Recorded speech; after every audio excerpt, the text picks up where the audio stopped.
Chers frères et sœurs, ce dimanche, nous fêtons la solennité de la Trinité, la Sainte Trinité. C'est l'occasion de nous demander qui est Dieu pour moi. Si je devais définir qui est Dieu, qu'est-ce que je dirais ? Il est le Père, le Fils et l'Esprit Saint, très bien.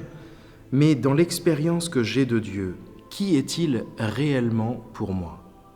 Un ami, l'amour de ma vie, un consolateur, ma force, mon repos, mon guide, ma paix, celui qui me pardonne, qui me sanctifie, qui me bénit, mon créateur, etc., etc. Autant de réponses qui sont vraies. Fêter la Sainte Trinité, ce n'est pas anodin. C'est comme si Dieu nous redisait à chacun « Mets-moi au centre de ta vie. Si tu me laisses de la place, je te prendrai et je te comblerai de ma présence. » Parfois, peut-être que vous pouvez vous poser la question de la grandeur de votre foi. Quelle est-elle la grandeur de ma foi ? C'est une bonne question. La foi, nous l'avons toujours au fond de nous, c'est comme un cadeau de Dieu. Dans notre vie, nous avons des moments joyeux et nous avons aussi des moments plus douloureux. Et c'est dans ces moments-là où l'on peut croire que nous n'avons plus la foi parce que tout semble sombre. La lumière de la foi semble s'être dissipée. Je dis bien « semble », car c'est comme le soleil. Quand il y a des nuages, le soleil est toujours là, il n'est pas perdu. Mais c'est juste qu'il y a des nuages qui sont devant et qui rendent le tableau plus sombre.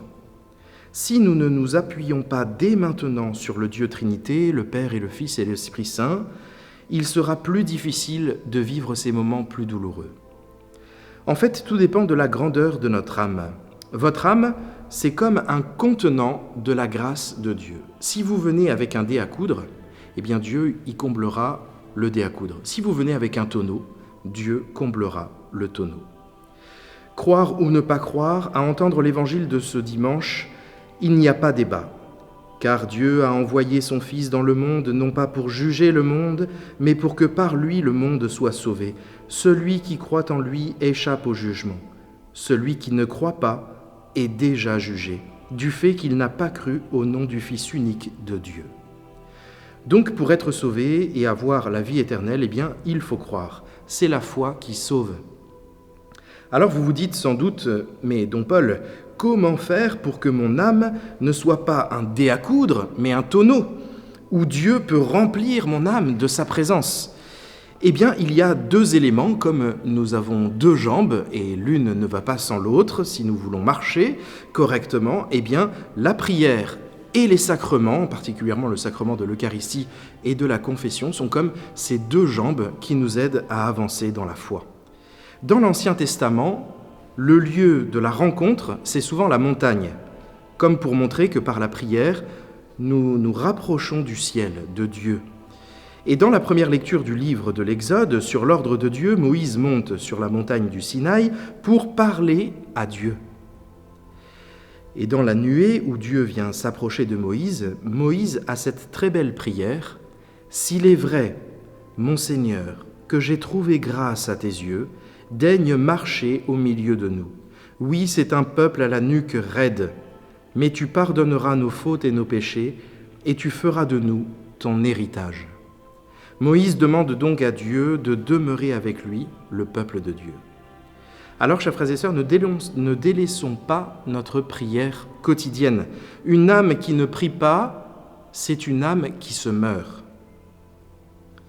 Ne nous laissons pas entraîner par l'esprit du monde qui n'est pas l'esprit de Dieu, cet esprit du monde qui ne veut pas de Dieu.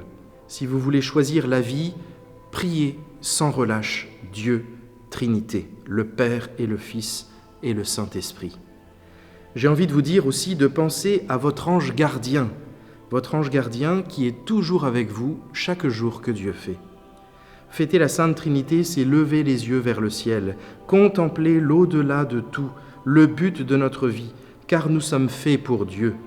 Et c'est rendre grâce à Dieu qui se fait proche de nous par son incarnation et à chaque fois que nous communions à la Sainte Messe. Nous faisons souvent plein de choses dans nos journées, puis on arrive parfois à la fin de notre journée et finalement on ne sait plus pourquoi on a fait ces choses-là. Si, on les a faites parce qu'il fallait les faire. D'accord, très bien, mais après ? Si nous voulons donner du sens à notre vie, il faut que ce que nous faisons dans nos journées, nous les faisions avec Dieu pour Dieu, pour les autres? Est-ce que je me suis donné aussi pour Dieu en me donnant pour les autres dans ma journée? Alors je nous invite en cette fête de la Sainte Trinité à un réel examen de conscience en nous posant la question de qui est Dieu pour moi et quelle place je vais lui laisser dans ma vie, et est-ce que j'arrive avec un dé à coudre ou est-ce que j'arrive avec un tonneau ou même plus? Eh bien, que cette messe dominicale de la Sainte Trinité remplisse jusqu'à l'intime de nous-mêmes afin que nous demeurions avec le Père et le Fils dans l'unité du Saint-Esprit pour les siècles des siècles. Amen.